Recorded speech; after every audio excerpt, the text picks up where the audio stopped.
Hello, everyone, and welcome to today's episode of the 7 Resorts in 7 Days series that we have been doing this week. Today, we're going to focus on Disney's Coronado Springs Resort, and I am joined by my good friends, Mr. Steve Porter. Hello. And Mr. Tyler Crouch. Hi, everyone. Back on the controls, our producer, Mr. Craig Williams. Hello. And now, it has been a long time since I've been at Coronado Springs, and I think the last time we covered it as part of the 7 and 7, I described this as just like an undiscovered gem, that I always kind of wrote this place off as nothing more than a moderate resort with a big convention center, and that it's known for its, it always had, it's huge. I think it might be the largest convention center outside of the Orange County Convention Center. As far as resorts go, I think it might be the largest convention center in Orlando. It's huge. And I will tell you that in the course of this experience for me, not only has that impression not changed, it has only grown. And that's in spite of construction. So we did our stay at Coronado late January 2018. A lot of construction going on for the tower that they're building, which looks like it's going to be amazing. We'll get into that a little later. In spite of that, I think this is one time where the kind of sweeping scope of this resort, because it's a big resort with a lot of property, actually works in its favor, because the construction is kind of limited to that front area where they're building the tower. I mean, there was some other stuff going on. Yeah, I mean, there's always general maintenance around at all the hotels, but essentially, if you were going to be staying in one of the rooms, which that were like right by the convention center, so like when you leave the lobby, go to the left, you have all those. I know they were doing a lot of construction around there, so that might not be ideal, but once you start getting back to the rooms by the pool or even further behind those, while you might be able to see the construction, it's not going to be a hindrance. And at the same time, too, it's not like they work from the start of dawn through the end of the night. Like, it's basically during normal working hours, 9 to 5, so it really wasn't as big of an impact as I thought it was going to be, because I've already been over to the resort walking around since construction started and kind of was shaking my head at it. But as a guest staying there, it wasn't nearly as bad as I thought it was going to be. Not at all. And I stayed there like a year and a half ago, and even with all the construction going on, it's even more beautiful than it was then. So because of they've done a lot of painting and they've changed the colors of the resort, and they've really picked much nicer colors than it used to be. So now, for those who don't know, Coronado Springs is themed around the American Southwest. So everything there just kind of falls into that. And from that standpoint, especially like, whether you're walking into the lobby or around the grounds, I kept commenting that, this really does evoke that feeling for me. Mm-hmm. So they did an amazing job with the theming, and I think that lobby actually is beautiful. Yeah, and I think that what's kind of special about this moderate resort, comparable, I mean, you can say Riverside has, the Magnolia and the Alligator Bayou, but I've noticed at Coronado, the different areas are very different. They have the Ranchos area that's very different from the Casitas area, which is very different from the, I forgot all the different names. Cabana area, yeah, and they're all themed very separately, and I kind of like that for two reasons. One, because it adds nice to the theming, and the other reason is it just makes it easier to navigate if you don't know where you're going. These are massive hotels that a lot of these rooms look very similar, and so having that small difference, if you've never stayed here before, you can kind of navigate it a little bit easier. Oh, hey, I think we're over there because that looks like what our room looks like. Now, all that being said, the big complaint about Coronado Springs is that the entire resort exists around a massive lagoon. And so if you are in one of these far-flung areas on the opposite side of the lagoon, it can be a walk to get to the main building where the food court is, the restaurant, check-in, a lot of the resort activities are.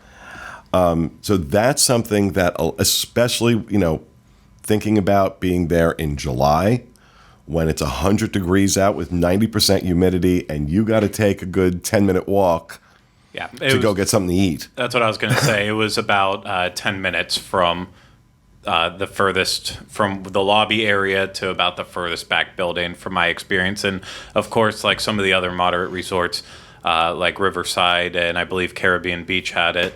But the bus loop that does run around too, so that way it's internal. So, it makes it a lot easier to get around if you can't walk that complete distance. Right. So now, as we mentioned, this is a moderate resort. This is considered by Disney to be a moderate resort.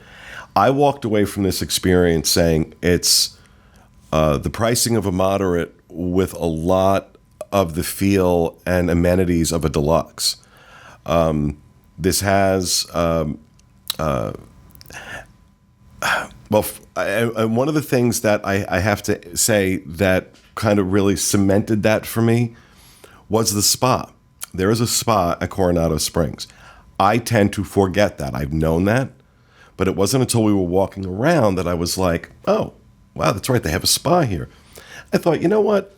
Let me see. What is a spa at a moderate resort going to be like? I got to tell you, I was very impressed. Now, it's not big. It's not big. Couple of treatment rooms, but they have a full menu of services. Got a wonderful massage from a really sweet lady. And I was very surprised how comfortable.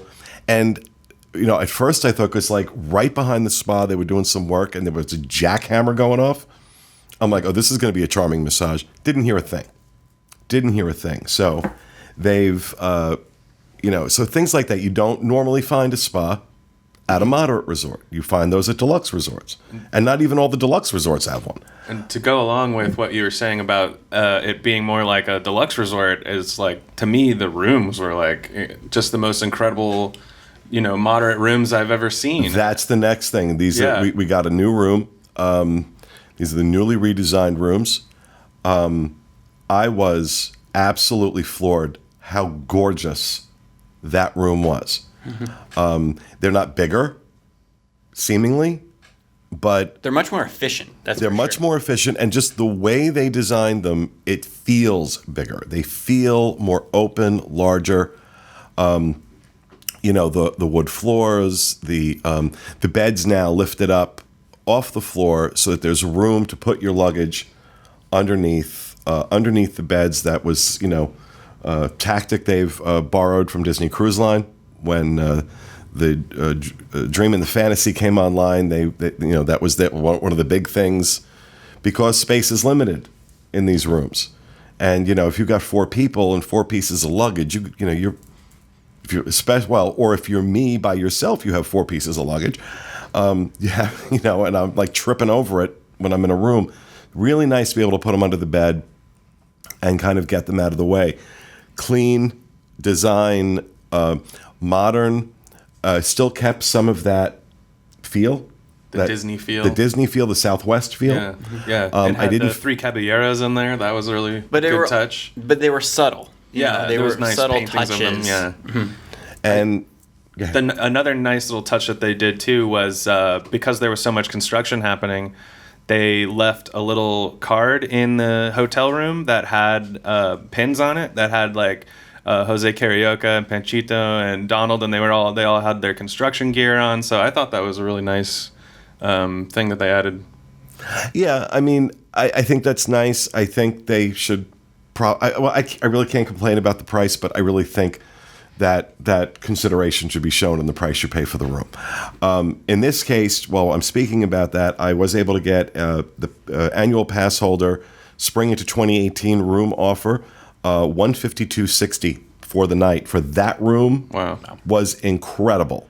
Yeah, and I was actually the person at this resort that spent the night there, and the bed was actually I wouldn't say heavenly, but it was near heavenly. It was so comfortable. It was heavenly adjacent. Yeah, exactly. It was, it's not like you're not staying at a 5-star resort, but I mean, it's definitely more comfortable than a lot of the beds. Way more comfortable than the beds that I only sat on at Pop Century and immediately got up because of how awful it was. So I was rather impressed with that. And, all upgraded toiletries, all property wide. If you don't have the dispensers, then you now have all the cruise line toiletries, which I was happy. I always hated the cheaper kind of version of the H2O, and now it's all the really nice ones. So a stay in this room is very comfortable. I was stunned when I walked in. It's just And the TV size. TV was huge, Massive. and the number of this is the new thing now. As they're updating these rooms across property, started out at the Grand Californian out in Disneyland when I was out there. The number of USB charging ports in these rooms, I think there was 8 I counted in that room that were readily available. Some next to the bed, some on the rest over by that extended desk counter area. And we were talking about the distance from the food court for a lot of these rooms. I thought it was also interesting that there's a full room service menu availableness, something not available, generally speaking, at all the other resorts. So I thought that was a nice touch as well. The other thing that's similar to the Grand Californian is the shower head. They have 2 shower heads. They have the waterfall from up top, and then they also have the one that you can pick up and move around for your body. And that's a nice touch. I've never seen that at a moderate resort before. So, and I love the ceiling fan in the room. Not every hotel room you ever get into is going to have a ceiling fan, but I don't like fake air conditioning. It usually makes my nose all clogged up and stuff. But I love ceiling fans just blowing on me while I sleep. So that's always a huge thumbs up for me. There's so much I could say. Hey, but you won't. I won't. It's family friendly. Don't want to go get an explicit rating. Additionally, with the shower, they don't just have like a shower curtain; it's the glass, and I think that's a nice touch because I feel like it makes it seem cleaner to me than having. No, it is cleaner. Yeah, it is an old shower curtain. So that's a nice touch as well.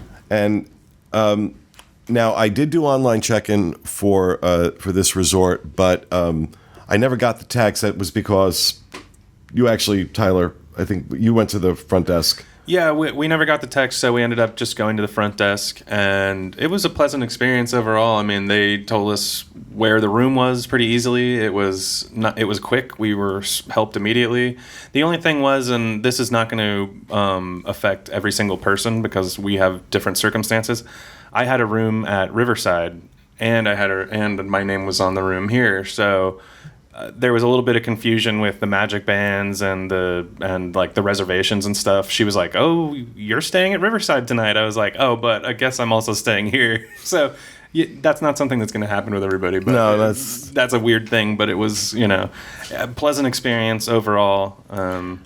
Now, you two, Steve and Tyler, had a chance. Or I'm sorry, Tyler and Steve. I have to say it that way because otherwise it sounds like I'm saying Steve and Tyler. But Tyler and Steve actually went to experience the Pepper Market, which is the food court at Coronado Springs, roundly hated by many people, has a reputation of being among the less good food courts at Walt Disney World. So tell me what your thoughts on Pepper Market were. Without going to specifics, I overall enjoyed my meal. I thought it was good. I think that they have a pretty large selection. They have different bays, kind of. They have a Mexican food bay that has tacos and empanadas and stuff like that. And then they have, more of your kind of burgers and Tyler, your burger was like a Mexican guacamole burger. Yeah, every resort has to have its like specialty burgers. So mine was kind of a Mexican inspired or Southwest inspired, I guess I should say, with guacamole and fried jalapenos. And I had a Philly cheesesteak, so that's it's not all Mexican themed food. So if you don't like Mexican food, don't worry, there's still options for you. Yeah. And then I think they had the other bay. It may have been a salad.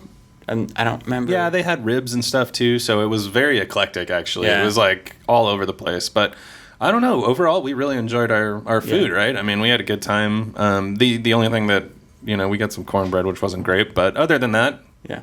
And the cast members themselves were great. There was a little bit of confusion on Tyler's burger there for a second, but I mean, it worked out great. I will say overall, even though our food was good, that I wish the actual seating location, maybe that kind of needs a refurb. It's basically just tables and chairs. There are some decorations, but it kind of, I think, needs, maybe once the tower's done and they have all the other construction under control, that can be another project that they get to. I mean, I guess they don't want to have this complete resort be like Caribbean beaches right now, where it's just, tents everywhere. So maybe that's why they're holding off. But I think that could, use a spruce up of some new decor. Now, we talked about the construction that was going on, and they are building, how many stories is this tower going to be? 15. 15-story tower at the very front of the resort. And if you want to see any of that, if you want to see what they're doing, the preview center is located, interestingly enough, in the far end of the convention space. I felt like we needed a tram.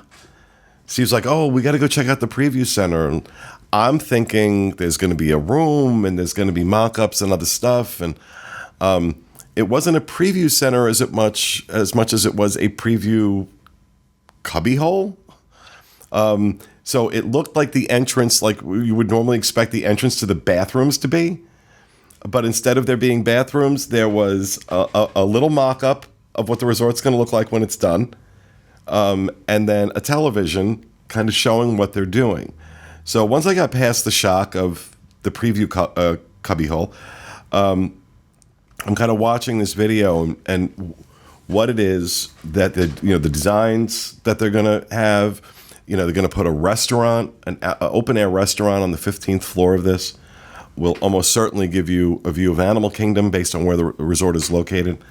That's where the lobby, I believe, is going to move to. The lobby is going to be in this resort or in this tower, based on what I was seeing in that video. Seems like it looked like that's where the lobby was going to be. I'm really curious what they're going to do with the lobby they're using now, because bowling. It could remain. Yeah. It could remain maybe that those are for the existing rooms, and then that's just for the tower. Well, but I wouldn't be surprised. Hear me out, though. Hear me out. The quality of the rooms, the amenities in the rooms, the fact that there's a spa, the look of this new tower, the style of this new tower. Anybody else think this might be going deluxe? I think it might be. Yeah.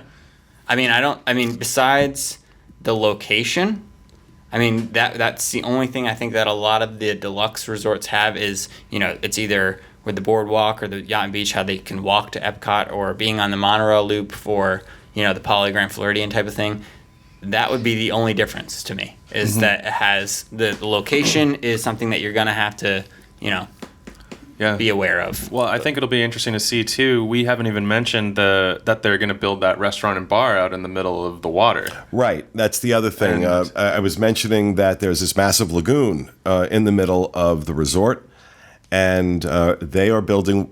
Part of the construction involves them building a bar and restaurant out in the middle of this lagoon. Now, why that's important is, as I was mentioning, it's a long walk around this lagoon to get to where you want to go, whether you want to go to the main pool, which is really cool. It's a one of the best. One of the best. Very well themed. Themed pools at Walt Disney World, but certainly among the moderates. So they're building this restaurant and bar out in the middle of this lagoon, and they're building, it looked like 3 walkways from different sides of the lagoon into it.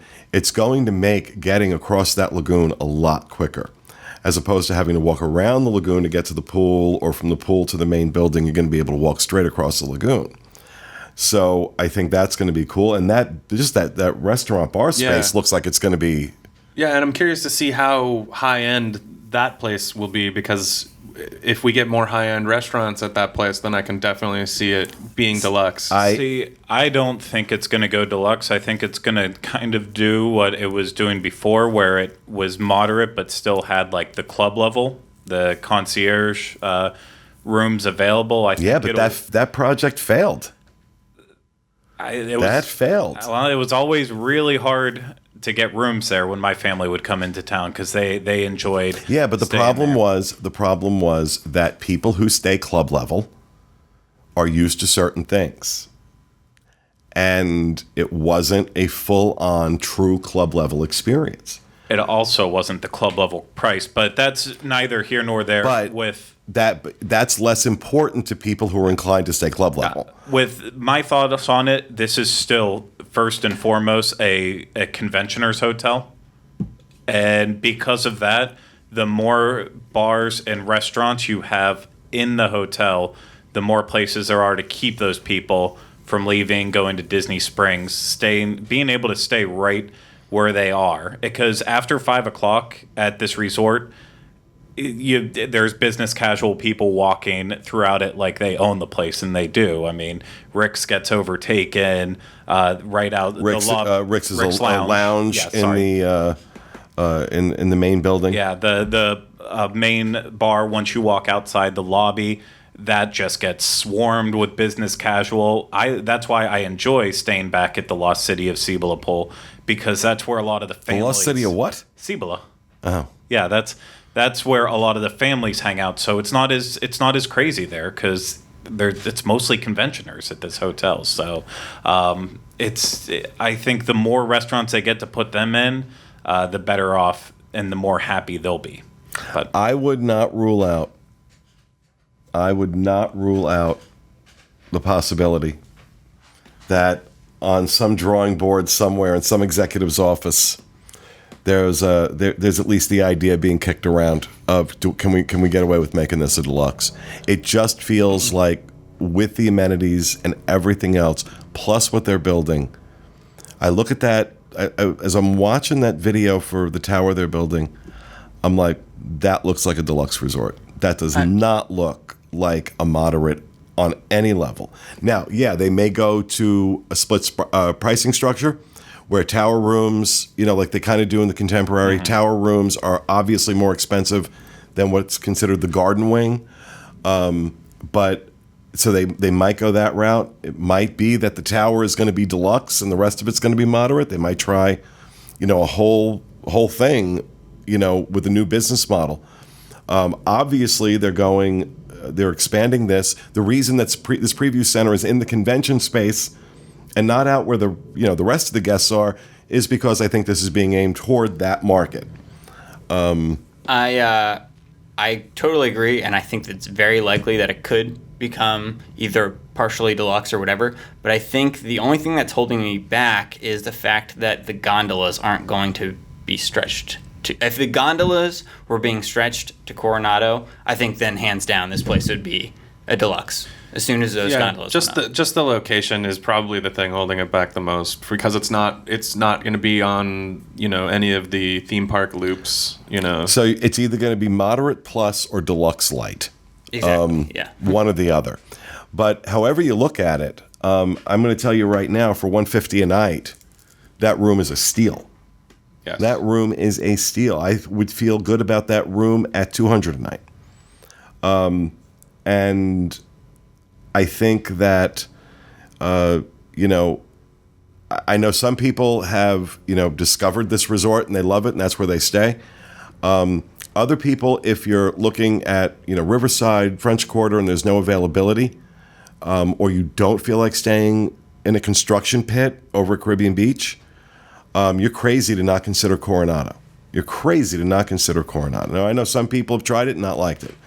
But in my opinion, I think this is still a hidden gem. This is still a great alternative and a different experience, very different experience than the other moderates. Yeah, and I have to say one more time that I did stay there a year and a half ago, and I did not enjoy my hotel room at that point. It was like a hole in the wall. I was like, this is kind of very un-Disney, and just seeing the change that has been made has like blown my mind. So it's such a beautiful resort to walk around to. So, all right, so that is going to do it for our discussion on Disney's Coronado Springs Resort. Just a reminder, we are also releasing separate vlogs along with these that we recorded while we were at the resort, so be sure to keep an eye open for that as well.